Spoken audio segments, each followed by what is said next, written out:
इस वीडियो को शुरू करने से पहले बीएससी थर्ड ईयर वाले तुम सभी लोगों से हमको कुछ बात करनी है, और वो ये है कि हम पिछले 2 हफ्ते से कोई भी वीडियो अपलोड नहीं कर रहे हैं। वजह केवल तुम लोग हो, क्योंकि जब हम मेरोमार्फिक फंक्शन का पूरा वीडियो अपलोड कर रहे हैं तो हम बैठ करके इंतजार कर रहे हैं कि तुम लोगों का ये खत्म हो, उसके बाद फिर अगली वीडियो डाली जाए। यहाँ पता चलता है कि 1 हफ्ते तक वीडियो चला हो, 1 हफ्ते तक वीडियो पड़ा रह गया, और उसके बाद फिर केवल 12 या 13 लोग ऐसे होंगे जो केवल उसको कंप्लीट किए होंगे। बाकी सारे लोग पूरे इत्मीनान से एकदम बैठे हुए हो, नहीं जब एग्जाम की डेट आएगी कुछ होगा उसके बाद फिर कंप्लीट करेंगे। मतलब जो इतना सीनियर है उसकी ये हालत है कि थर्ड ईयर पहुंच चुके हैं लेकिन एकदम इत्मीनान से बैठेंगे ना।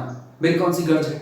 मेरी कोई गर्ज नहीं है। और अगर ये लग रहा हो कि ये वीडियो का शुरुआती वाला हिस्सा छोड़ दोगे तो पूरा वीडियो इसी के ऊपर होगा, तुम लोगों की लापरवाही के ऊपर।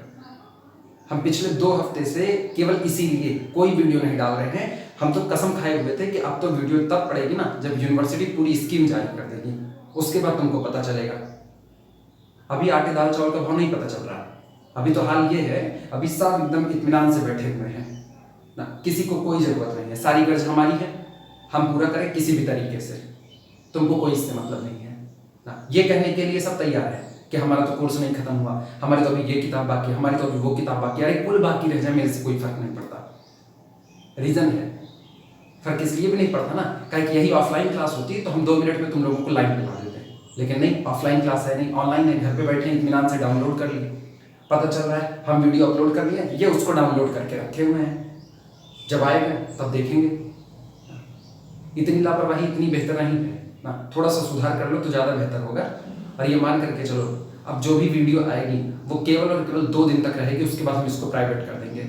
और अदरवाइज अगर ज़्यादा नरक भोगाओगे तो फिर वही होगा, हम बुलाएंगे 4-4, 6-6 लोगों की बैच ऑफलाइन, और उसके बाद फिर ऑफलाइन 4 लोग 6 लोग ऑफलाइन आकर के पढ़ोगे तो बारी बारी जितने आएंगे ऑफलाइन उनको मिलेगा, उसके अलावा फिर नहीं मिलेगा ना। यही चीज़ जब हम पैसा पे करके वहाँ कोचिंग में दे रहे होते ना, तो वहाँ तुम 600-700 रुपये देते और बड़े इत्मीनान से देते, तब तुम डेली खुशी खुशी आते।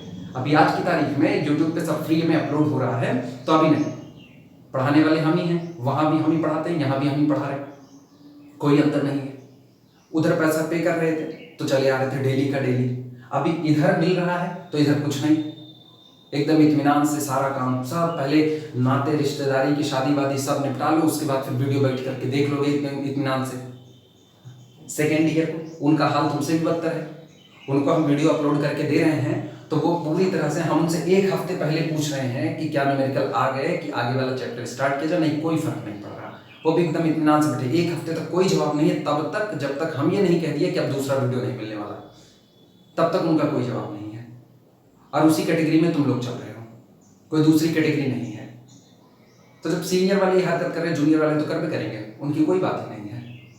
तो कम से कम ये गलती ना पालो ना, और बिल्कुल ये चीज़ दिमाग में ना पालो कि हमको तुम कॉल करोगे या फिर हमसे पूछोगे कि मतलब सर लेक्चर नहीं आ रहे हैं, ख़त्म नहीं हो रहा है तो हम वीडियो दे देंगे। हम बिल्कुल नहीं देंगे, हमको कोई गर्ज नहीं पड़ी है, हमको अपना टाइम खर्चा करके तुम्हारे ऊपर बिल्कुल नहीं पड़ा। मेरे खुद के एग्ज़ाम हैं, हमको खुद की भी तैयारी करनी है। एक वीडियो बनाने में पहले 1 घंटे का लेक्चर बाँचेंगे, 1 घंटे के लेक्चर के बाद फिर हम उसको बैठेंगे कंप्रेस करने के लिए।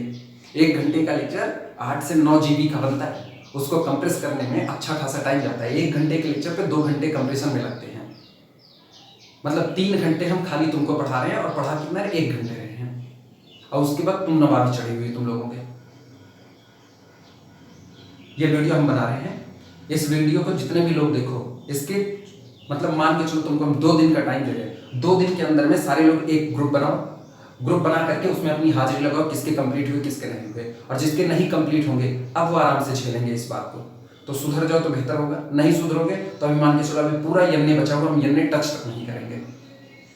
अभी तो मान के चलो अभी तो कॉम्प्लेक्स खत्म कर दे रहे हैं वीडियो से, लेकिन यन्ने में हम ऑफलाइन बुला लेंगे और या यन्ने हम पढ़ाएंगे नहीं। हमको कसम खाने में बिल्कुल गुरेज नहीं है, हम 2 मिनट में किनारे कर देंगे।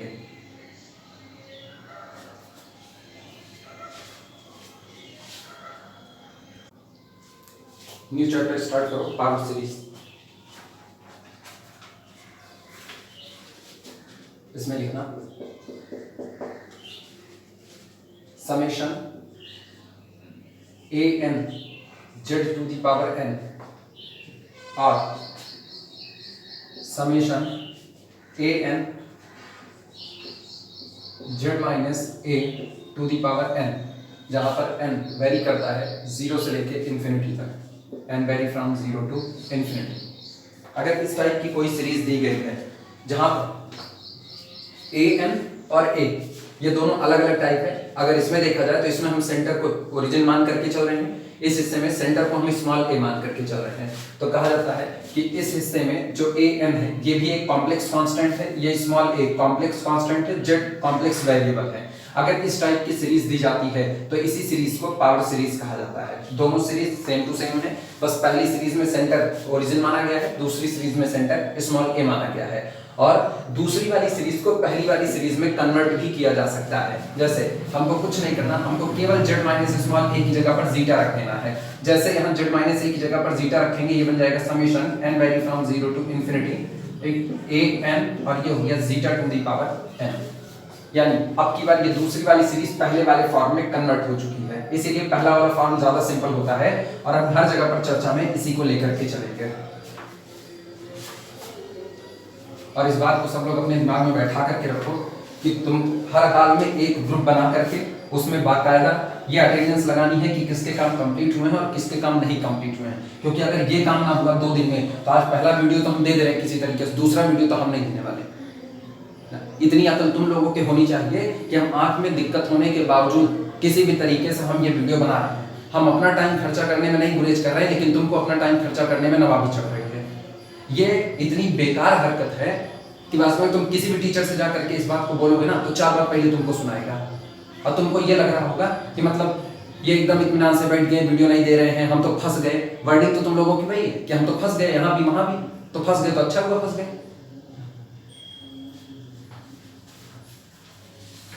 summation n vary from 0 to infinity a n z to the power n, or summation n vary from 0 to infinity a n z minus a to the whole power n, where जहां पर where a n and small a are complex constant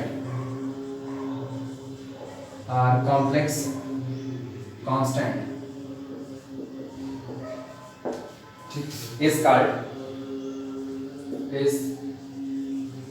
called a power series, is called a power series। अगली बात को हम यहाँ इसीलिए लिख दे रहे हैं, दूसरी वाली सीरीज को पहले में कन्वर्ट किया जा सकता है, लिख देना स्टार्ट करके। Second form can be reduced,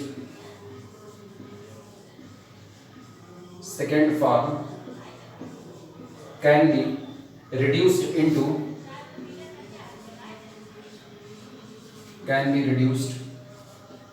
into first form by putting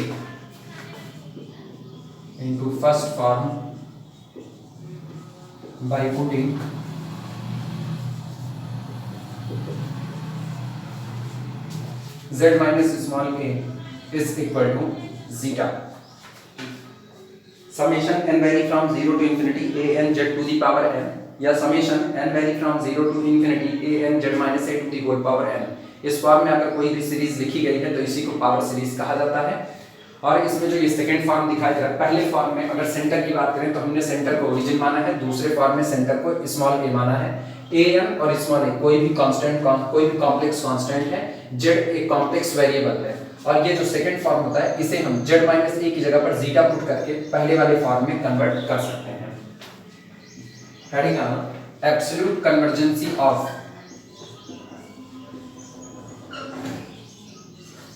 absolute convergence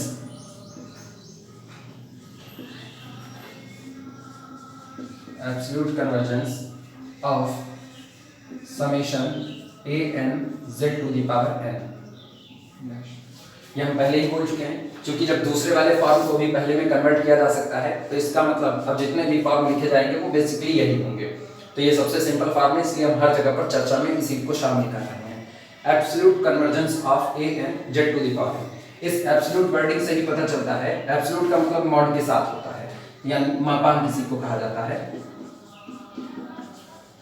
ठीक, तो यहाँ पर जो एब्सोल्यूट का कॉन्सेप्ट है वो कह रहे हैं एब्सोल्यूट कन्वर्जेंस ऑफ दिस, कहते हैं कि जब summation mod of a n into mod of z की n अगर ये जो सीरीज निकल करके आ रही है यानी मॉड के साथ वाली कंडीशन पर अगर ये कन्वर्जेंस है तो हम अपनी दी गई पावर सीरीज को कहेंगे कि हमारी पावर सीरीज एब्सोल्युटली कन्वर्जेंट है, ठीक। और अगर ये कन्वर्जेंट नहीं है लेकिन पर्टिकुलर किसी पॉइंट के लिए ये सीरीज कन्वर्जेंट होती है तो इसको कंडीशनल कन्वर्जेंस बोला जाता है। लिख रहे हैं इसी बात को, देखना summation an z to the power n converges absolutely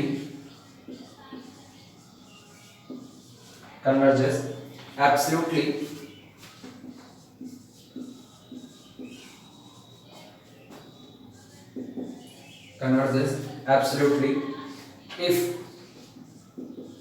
summation mod a n mod z to the power n, ठीक। mod z की n लिखो चाहे mod of z to the whole power n लिखो, बात एक ही है। इस कन्वर्जेंट CGT लिख दे रहे केवल समेशन an z की n, इसे आप एब्सोल्युटली कन्वर्जेंट कहेंगे अगर हम इस पर मॉड बैठा दें। समेशन मॉड ऑफ, ये टोटल भी बोला जा सकता है, mod of an z to the power n ये कन्वर्जेंट होगा तो इसे एब्सोल्युटली कन्वर्जेंट कहा जाएगा, ठीक। फिर आगे लाइन चेंज करके लिखना summation an z to the power n is said to be conditionally convergent, is said to be conditionally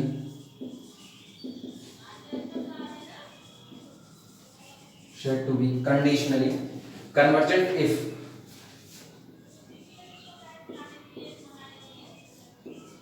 conditionally convergent if यानी summation an z to the power n is CGT is convergent but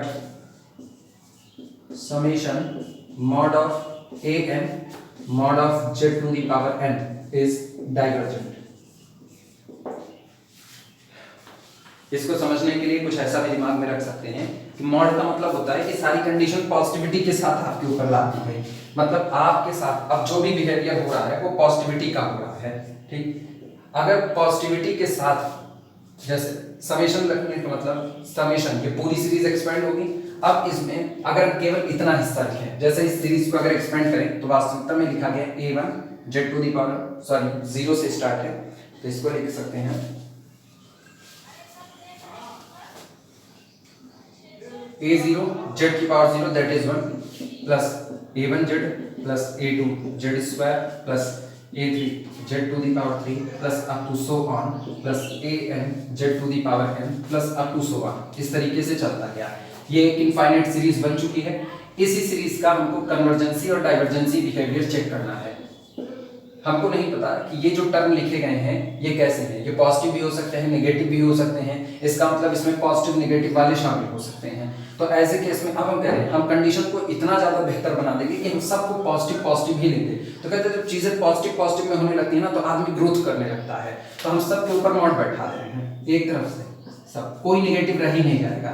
मतलब जितने भी लोग हैं वो सब का behaviour केवल पॉजिटिविटी का बिहेवियर है। तो जो पॉजिटिविटी के बिहेवियर में दिमाग में एक बात आती है कि जब आप किसी आदमी को सारी की सारी सुविधाएं दे रहे हो, मतलब उसको कोई टेंशन नहीं लेना है, उसके पास पैसे की कोई तकलीफ नहीं है, पढ़ने के लिए उसको जितनी किताबें चाहिए सब मिल जा रही है, गाड़ी बंगला सब कुछ मिल रहा है, हर कंडीशन उसके लिए पॉजिटिविटी की हो रही है, उसके बाद भी अगर वो ग्रोथ नहीं कर पा रहा है तो हम कहेंगे भैया तुम और कुछ नहीं, तुम एब्सोल्युटली कन्वर्जेंट हो, एब्सोल्युटली कन्वर्जेंट, तुम आगे बढ़ ही नहीं सकते। इतनी पॉजिटिविटी कंडीशन लगने के बाद भी अगर तुम एक जगह पर जाकर के रुक जा रहे हो तो इसका मतलब तुम एब्सोल्युटली कन्वर्जेंट हो।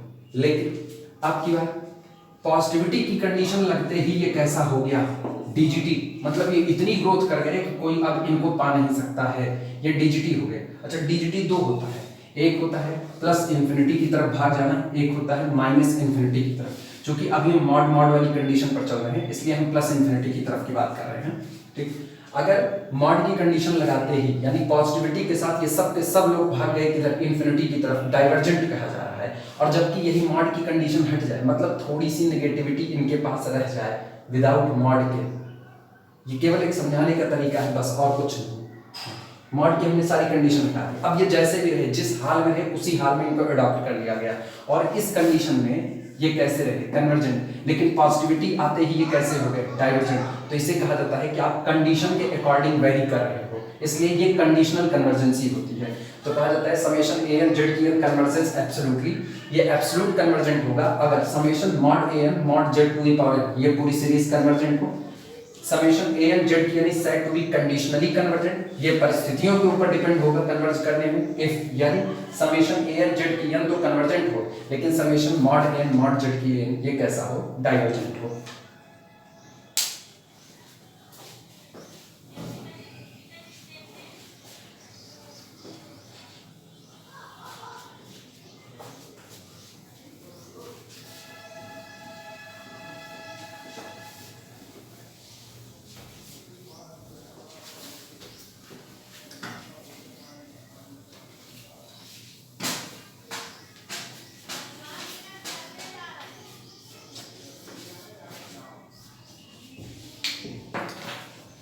Heading alpha, test for convergence of series. Test for convergence of series.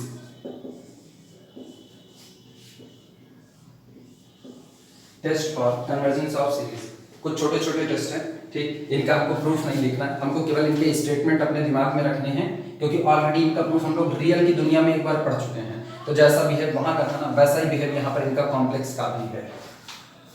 पहली बात लिखना स्टार वन करके,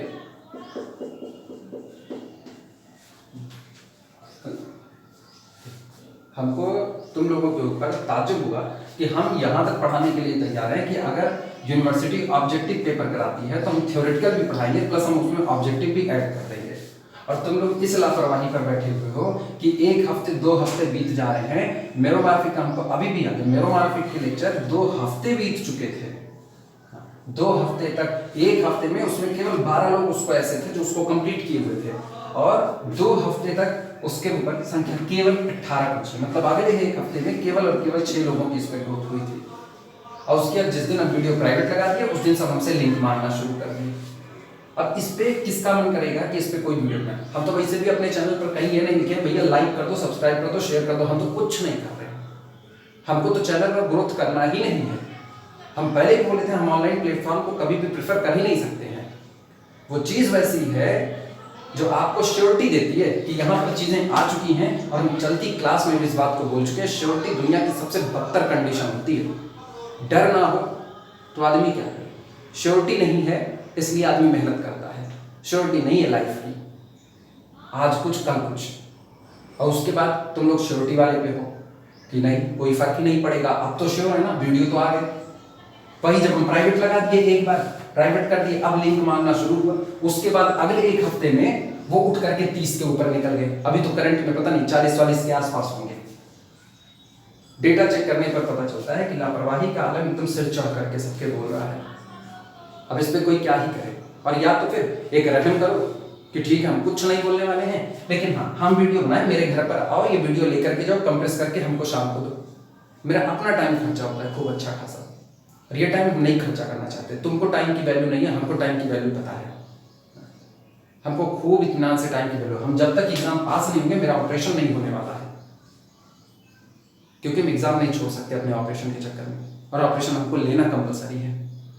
जब सारी कंडीशन जान रहे हो उसके बावजूद तुम लोगों की ये हरकत है कि मतलब हम लटके रहे उसमें, हम ये काम नहीं कर सकते सबकी तरह कि हम वीडियो अपलोड करते जा रहे हैं, हम उसको नहीं, हम चेक करेंगे, बाकायदा हम चेक करेंगे कि किसने कितने लोगों ने काम कंप्लीट किया, किसने नहीं कंप्लीट किया है। हम अपना टाइम खर्चा कर रहे हैं तो हम तुमसे टाइम मांग रहे हैं, बिल्कुल मांग रहे हैं। और अगर तुम वो भी नहीं दे सकते हो तो ठीक, हम तुमसे कभी नहीं बोले मेरा चैनल आकर के सब्सक्राइब करो, नहीं। शुरुआत में मैं एक बार बोले थे क्योंकि हमको लगा था कि मतलब तुम लोगों को वीडियो हम बार बार ये ना बताएं। हम ऑलरेडी कृष्ण शिक्षा क्लासेस का ग्रुप छोड़ चुके थे, बाद में मनीष हमको ऐड किए हैं, और हम कितने दिन ऐड रहेंगे हमको नहीं पता। हम जब मूड हुआ हम तुरंत निकल लेंगे।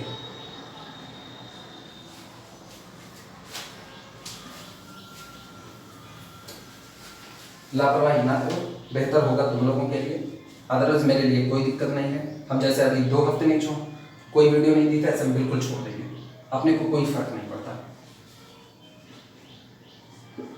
If summation u n is CGT। UN symbol है किसी भी सीरीज के लिए, जैसे सीरीज है U1 plus U2 plus U3 plus U4 plus up to so on, इस तरीके से एक सीरीज चल रही है, ठीक, उसी के लिए। अब चूंकि हर बार हम यही लिखेंगे summation n vary from 0 to infinity, इसलिए ये अंडरस्टूड हो गया है। समेशन का मतलब हम यहाँ एक इनफाइनाइट सीरीज की ही बात कर रहे हैं, क्योंकि कन्वर्जेंसी डाइवर्जेंसी बिहेवियर उसी के ही देखे जा रहे होते हैं। जिस सीरीज में number of term he finite है, सोचो हमने यहाँ पर 1 लिखा, अगले पर हमने 2 लिखा, अगले पर 3 लिखा, फिर हम -1 लगा देते हैं, -5, ये हम फाइनाइट तक जाते हैं। हर टर्म खुद फाइनाइट है और नंबर ऑफ टर्म भी फाइनाइट है, तो ऑब्वियस सी बात है ये सीरीज तो हमेशा CGT का ही बिहेव रखेगी। सीरीज का CGT DGT बिहेव केवल उस दिन आता है जिस दिन वो सीरीज इनफाइनाइट टर्म को रख रही होती है, ठीक। एक तो यहाँ ये कच माचा है।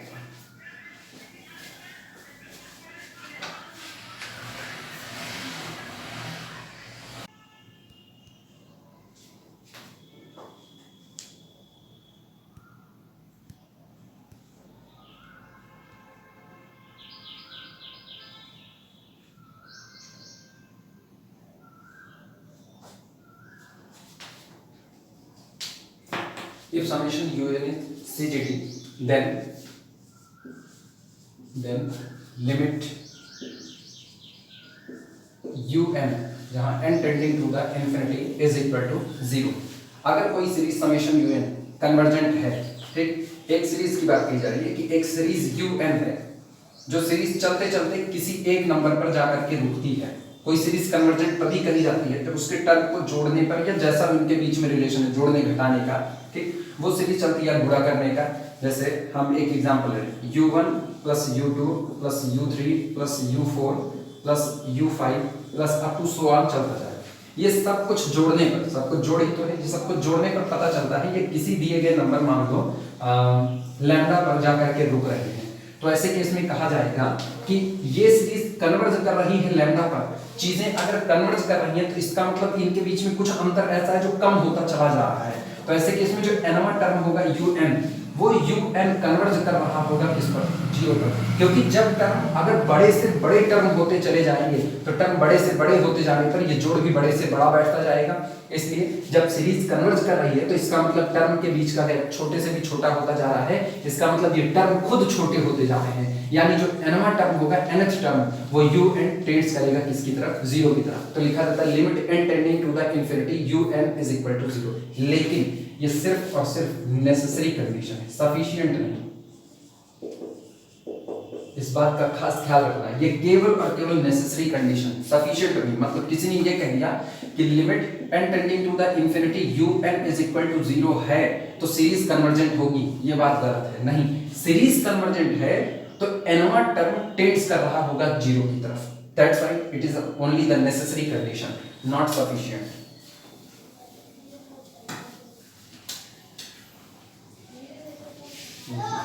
दूसरी बात लिखना स्टार्ट टू करते हुए, if limit n tending to the infinity, limit n tending to infinity UN upon Vn is equal to finite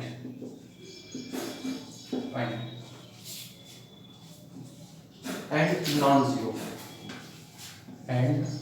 non zero, ठीक। इसको एक हिसाब से ऑक्सिलरी सीरीज बोला जाता है, सहायक सीरीज, ठीक। ये कभी कभी हम या तो दी गई होती है और नहीं दी गई होती, तो इसको हम अपने आप से मानते हैं। हम UN अपॉन Vn की लिमिट निकालते हैं n टेंडिंग टू इंफिनिटी पर। अगर ये लिमिट फाइनाइट आती है और फाइनाइट आने के साथ साथ नॉन जीरो आती है, तो ऐसे केस में समेशन UN और समेशन Vn मतलब दोनों ही सीरीज एक जैसा व्यवहार करेंगी। अगर हमको एक का नेचर पता है, यानी अगर ये कंडीशन होती है तो UN और Vn दोनों बोथ बिहेव अलाइक होता है। बोथ बिहेव अलाइक का मतलब अगर हमको इसका नेचर पता है ऑक्सिलरी का, ऑक्सिलरी डाइवर्जेंट है, तो इसके बारे में बिना सोचे समझे बोल देंगे ये भी कैसे होगा, डाइवर्जेंट। अगर ऑक्सिलरी सीरीज अपनी कन्वर्जेंट आती है तो इसका मतलब UN भी कैसा होगा, कन्वर्जेंट। लेकिन ये सारी बातें हम केवल तब डिसाइड कर पाएंगे जब UN अपॉन Vn यानी सीरीज समेशन UN और सीरीज समेशन Vn इन दोनों का nth टर्म निकालो। U की पहली वाली सीरीज के nth टर्म को ऑक्सिलरी वाली सीरीज के nth टर्म से डिवाइड करो। अगर लिमिट फाइनाइट नॉन जीरो आती है तो दोनों का कंडीशन या दोनों का बिहेव एक जैसा होगा, एक की बात पता है तो दूसरे की बात वही थोपी जा सकती है। लिखना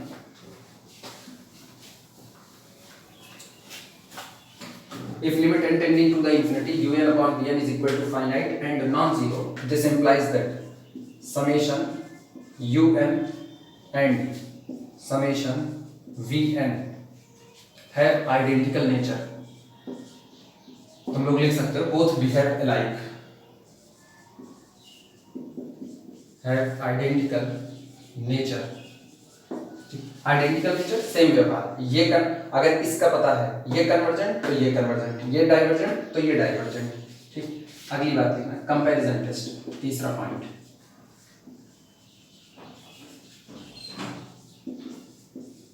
कंपैरिजन टेस्ट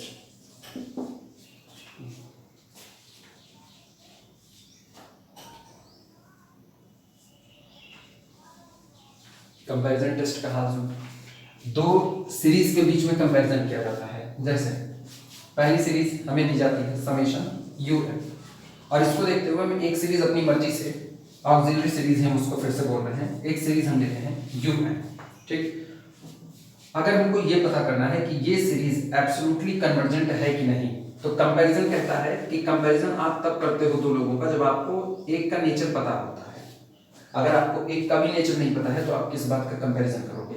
एक लड़का कोई बायो का है और दूसरी तरफ कोई मैथ का है और खुद आप कॉमर्स के हो।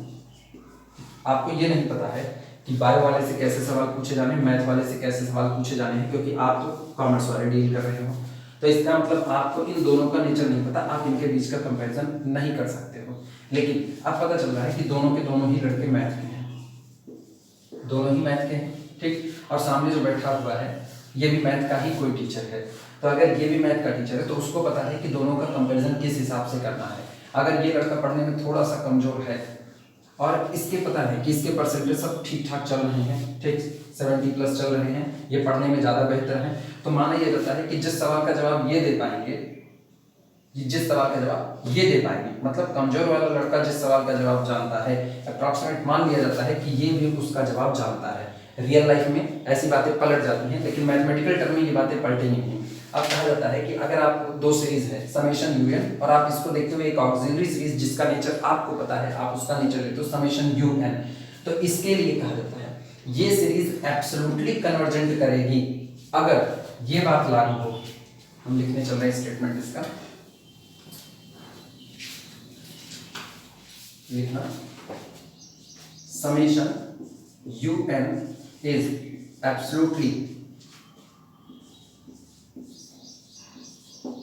absolutely convergent if यदि mod of un is confirmably less than mod of vn। अगर ऑक्सिलरी सीरीज के nth टर्म का मॉड दी गई सीरीज के nth टर्म के मॉड से ज्यादा है, एंड और सिर्फ ज्यादा होने से काम नहीं चले, और समेशन vn इज cgt, और इसके साथ ही ऑक्सिलरी सीरीज कैसी हो? कन्वर्जेंट हो। ऑक्सिलरी सीरीज कन्वर्जेंट हो पहली बार, और ऑक्सिलरी सीरीज के nth टर्म का मॉड दी गई सीरीज के nth टर्म के मॉड से बड़ा है, तो हमें दी गई सीरीज एब्सोल्युटली कन्वर्जेंट करेगी। वैसे भी हम लोग जानते हैं अगर बड़ा कन्वर्ज कर रहा है तो छोटे को तो कन्वर्ज करेगा, करना ही पड़ेगा, ये मजबूरी है इनकी। ठीक, इसको बोलते हैं कंपैरिजन टेस्ट। इसीलिए कहते हैं कि ऑक्सिलरी सीरीज का आपको नेचर पता होना चाहिए। ऑक्सिलरी सीरीज हमेशा ऐसी मानी जाती है कि वो हमारे फेवर में रहे, हमको उस ऑक्सिलरी सीरीज का नेचर पता रहे। और ये बातें अगर याद हो ना भी याद हो तो एक बार किताब खोल करके देखना, बीएससी फर्स्ट ईयर में जहाँ पर सीक्वेंस पढ़ाया जाता है वहाँ पर ये सारे टेस्ट आते हैं, एबेल्स के टेस्ट आते हैं, डिस्क्रीट के आते हैं, रूट टेस्ट आते हैं। ठीक, वहाँ पर एक बार इसको तुमको देखना पड़ेगा। और अगर कृष्णा पब्लिकेशंस की बुक है तो कृष्णा पब्लिकेशंस की बुक में शायद तुमको इसके प्रूफ भी मिल जाएंगे। बहरहाल इसके प्रूफ की नीड नहीं है, ये स्टेटमेंट तुमको याद रखने पड़ेंगे। कंपैरिजन का स्टेटमेंट याद करना बहुत आसान है। कंपैरिजन में कहते हैं बड़े का नेचर पता है तो छोटे का नेचर डिसाइड किया जा सकता है, छोटे का पता है तो बड़े का डिसाइड कर सकते हैं। हम कहते हैं कि अगर बड़ी वाली जो सीरीज है, ठीक, बड़ी सीरीज का मतलब ये है कि जैसे ये मॉड यू है ग्रेटर देन है मॉड यू, अगर ये कन्वर्जेंट है तो छोटे को कन्वर्ज होना पड़ेगा, और अगर छोटा डाइवर्ज है तो बड़ा डाइवर्ज होगा ही होगा। बड़े सिंपल से लॉजिक हैं, ये ऐसे ही याद रखे जाते हैं। बाकी फर्स्ट ईयर की किताब तो तुम लोग नहीं देखोगे, कुछ लोग भले देख लो, बाकी जो वीडियो खोल के नहीं देख सकते हैं वो क्या फर्स्ट ईयर की किताब उठाएंगे। अब जिनको बुरा लगता होगा वो बिल्कुल उनको बुरा लगता है। जो लोग इधर उधर से इस वीडियो पर टकराएंगे, ये बातें उनके लिए नहीं हैं, ये बातें सिर्फ उनके लिए हैं जो अब तक हमसे ऑफलाइन मोड में पढ़ाई कर रहे थे और जिनकी लापरवाही हम देख रहे हैं, ये उनकी बातें हैं। और वैसे भी ये वीडियो हम सिर्फ और सिर्फ उन्हीं लोगों के लिए ही बना रहे हैं क्योंकि कोर्स आधे रह गए हैं। तो जो नए लोग इस वीडियो पर आकर के स्ट्राइक किए होंगे वो नए लोग इस बात को बिल्कुल भी, उनके लिए इस वीडियो में कोई बात नहीं रखी गई। ये वीडियो हम बना ही रहे हैं कि अगर इनके अंदर का थोड़ा बहुत जो सोया वो जमीन तो नहीं जागने कह सकते हैं, लेकिन हाँ अगर जो एक स्टूडेंट थोड़ा सा सोया होगा वो जग जाए तो बेहतर होगा। क्योंकि ऑलरेडी ऑब्जेक्टिव क्वेश्चन में ना हम ऑब्जेक्टिव पढ़ा नहीं गया, हम लोग पढ़े सब्जेक्टिव के हिसाब से। और जितना हमको पता है तुम लोगों की कंडीशन 10-12 लोगों को छोड़ दो तो 10-12 लोगों के अलावा ऑब्जेक्टिव वाले पे हाई माई हाई बप्पा वाली कंडीशन ही बनने वाली है तुम लोगों की। लेकिन फिर भी राम भरोसे हिंदुस्तान, क्या ही कहा जा सकता है।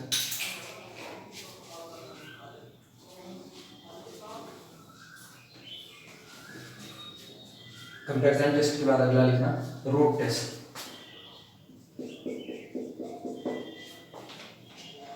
चौथा पॉइंट है रूट टेस्ट।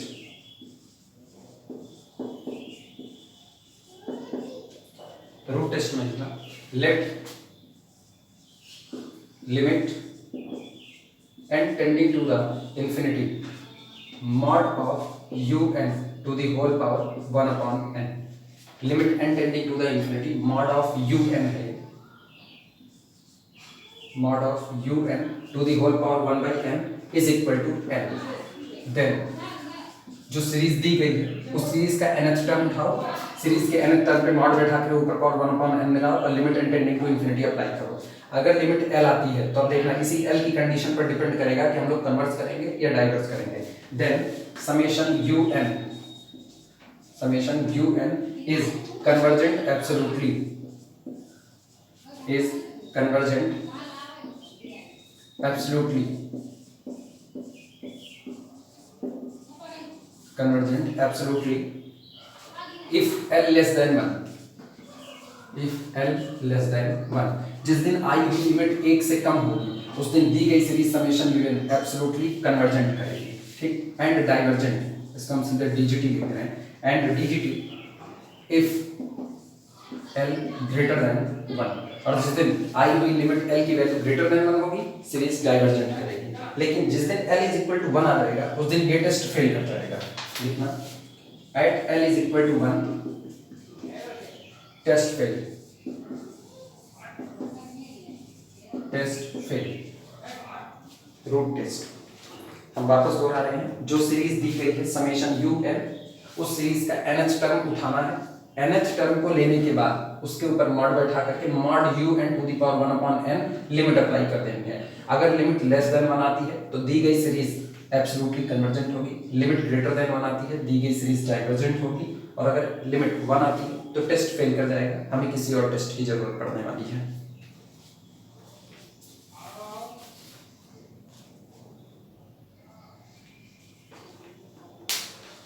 पांचवा पॉइंट लिखना रेशियो टेस्ट। पांचवा point ratio test.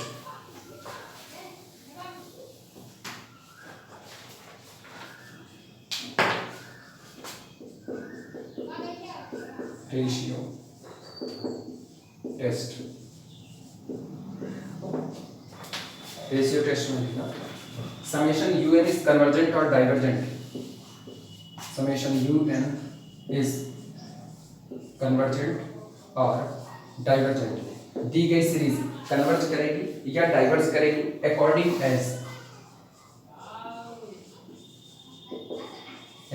Age limit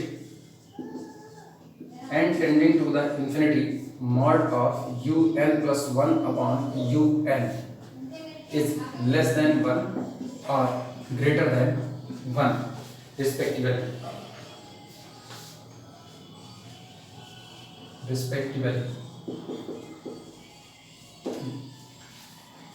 जो सीरीज दी गई है सीरीज का n+1 टर्म निकालो, सीरीज का nth टर्म निकालो, un+1 यानी n+1 टर्म और nth टर्म दोनों को आपस में डिवाइड करके मॉड लगाओ, जो आएगा उस पर लिमिट अप्लाई करो। अगर ये लिमिट लेस देन 1 आती है तो सीरीज कन्वर्जेंट होगी, अगर ये लिमिट ग्रेटर देन 1 आती है तो सीरीज आपकी डाइवर्जेंट होगी। अगला पॉइंट समेशन। अब एक ऐसी ऑक्सिलरी सीरीज जिसका हम कई बार इस्तेमाल करेंगे, तो इसका नेचर हमेशा याद रखना चाहिए। और हम फिर बोल रहे हैं ये सारे टेस्ट रियल की दुनिया में सीक्वेंस वाले हिस्से में मिलते हैं। तो अगर किसी को इनका प्रूफ देखना हो तो बिल्कुल या तो कृष्णा पब्लिकेशंस की किताब देखें, उसमें हो तो ठीक है, ना हो तो वो सारे लोग वापस जा करके देखें बीएससी फर्स्ट ईयर की किताब में सीक्वेंस का हिस्सा। रियल के लिए पढ़ लो, सेम बिहेवियर इनका कॉम्प्लेक्स में चला आएगा। Summation 1/n⁴ is convergent. ये सीरीज समेशन 1/n⁴ ये वहां पर प्रूफ भी किया जाता था फर्स्ट ईयर में। ये सीरीज कन्वर्जेंट होती है जिस दिन p ग्रेटर देन 1 होता है, और यही सीरीज डाइवर्जेंट होती है DGT if p less than और इक्वल टू 1। p की वैल्यू जो पावर लगी हुई है, अगर ये लेस देन और इक्वल टू 1 है तो सीरीज डाइवर्जेंट है, और ग्रेटर देन और इक्वल टू 1 है तो सीरीज कन्वर्जेंट है। डिरिचलेट टेस्ट, सातवां डिरिचलेट टेस्ट।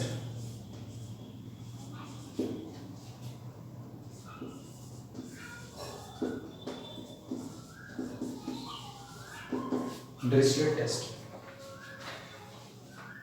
ये हम ऊपर लिख रहे हैं मिटा करके।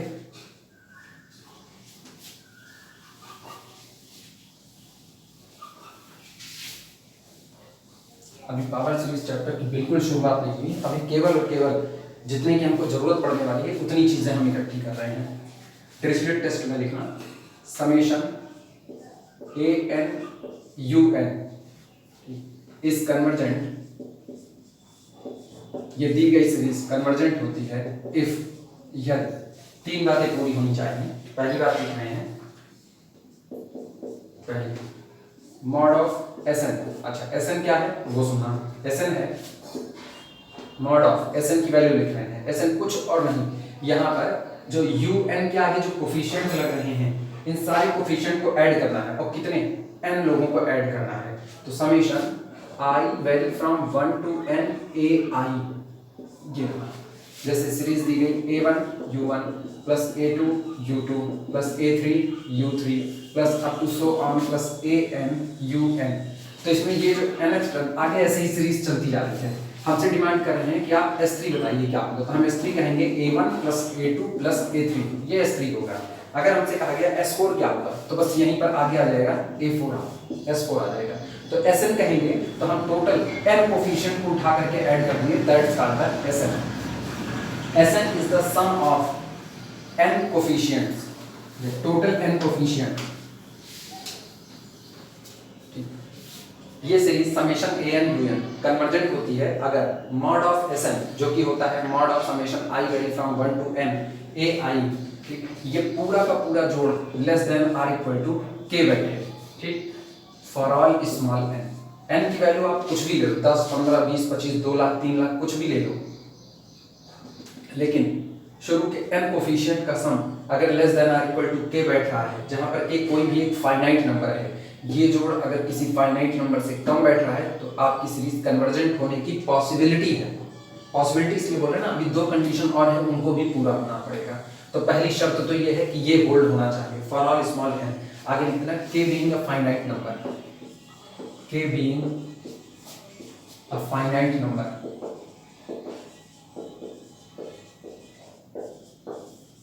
k being a finite number, पहली शर्त। दूसरी शर्त ये होनी चाहिए जो याद करो स्टार्टिंग में अगर कोई सीरीज कन्वर्जेंट है तो उसके nth टर्म पर लगी हुई limit n tending to infinity 0 होती है, यानी उसका nth टर्म 0 की तरफ कन्वर्ज कर रहा होता है। Limit n tending to the infinity UN is equal to 0, दूसरी शर्त। और तीसरी शर्त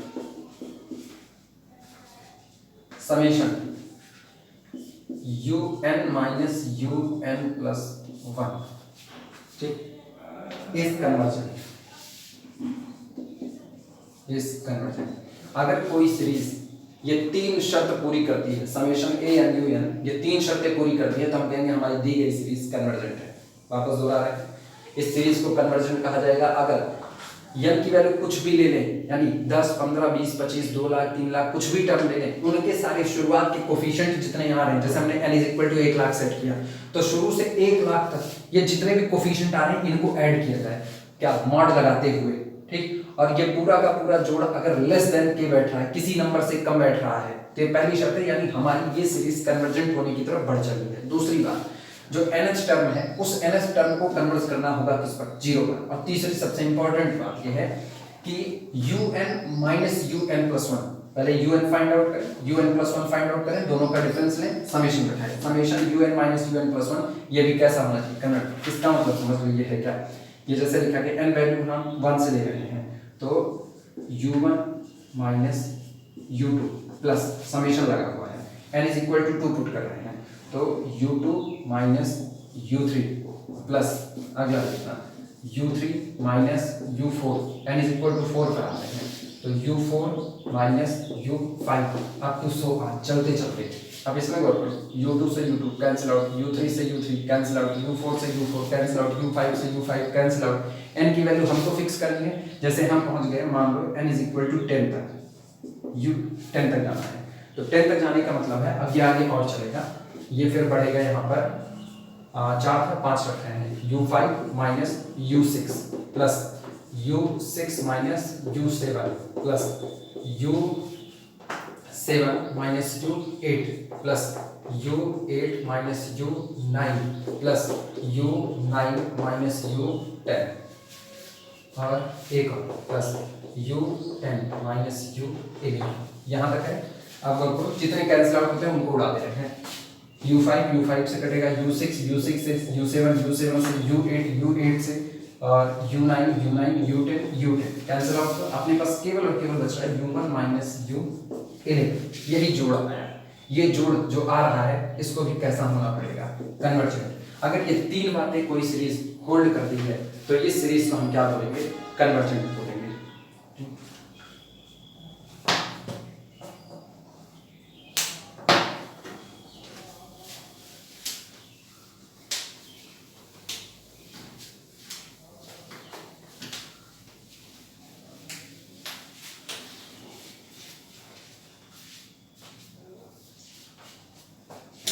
हेडिंग डालना, radius of convergence of power series, radius of convergence of power series, radius of convergence of power series. किसी अगर कोई पावर सीरीज कन्वर्ज कर रही है तो उसकी कन्वर्जेंसी की रेडियस क्या होगी, यानी वो कितने दायरे में जाकर के कन्वर्ज कर रही है, किस दायरे के बाहर वो डाइवर्ज कर रही है, इसको कहते हैं radius of convergence of power series. और ये अब कह सकते हैं हम यहाँ से हम चैप्टर में एंट्री कर रहे हैं। अब तक हम जो कुछ भी लिखे वो केवल और केवल एक इंट्रोडक्शन था और उन चीज़ों की जरूरत, उन चीज़ों को इकट्ठा करना था जिनकी हमको रिक्वायरमेंट है, और हम इसको इसी पर रोक रहे हैं, हम आगे इसको नहीं बढ़ा रहे हैं। इसलिए नहीं बढ़ा रहे ना, अब अगले 2 दिन हम ये रिस्पॉन्स देखेंगे। वीडियो हम बना रहे हैं, ऐसा नहीं कि वीडियो बना नहीं है ना, वीडियो बने हुए हैं, बाकायदा रखे हुए, हम केवल अपलोड करना है, लेकिन अब उन वीडियो को हम डिलीट कर देंगे। इसलिए क्योंकि अब हम कुछ ना कुछ ऑब्जेक्टिव वाले हिस्से भी इसमें शामिल करेंगे एग्जाम के हिसाब से। मतलब हम ये मेहनत करने को तैयार हैं कि ऑब्जेक्टिव है, हम ऑब्जेक्टिव वाला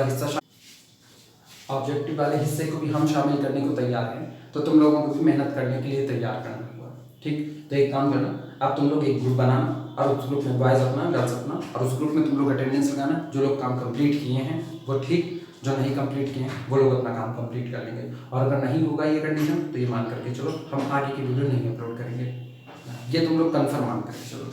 मेरे हिसाब से इसमें कोई भी इधर उधर की नुक्ता चीज़ें नहीं है। तो तुम लोगों के ऊपर है कि तुमको पढ़ना है या नहीं पढ़ना है, सारी अब गेम तुम्हारे ही थाने में है।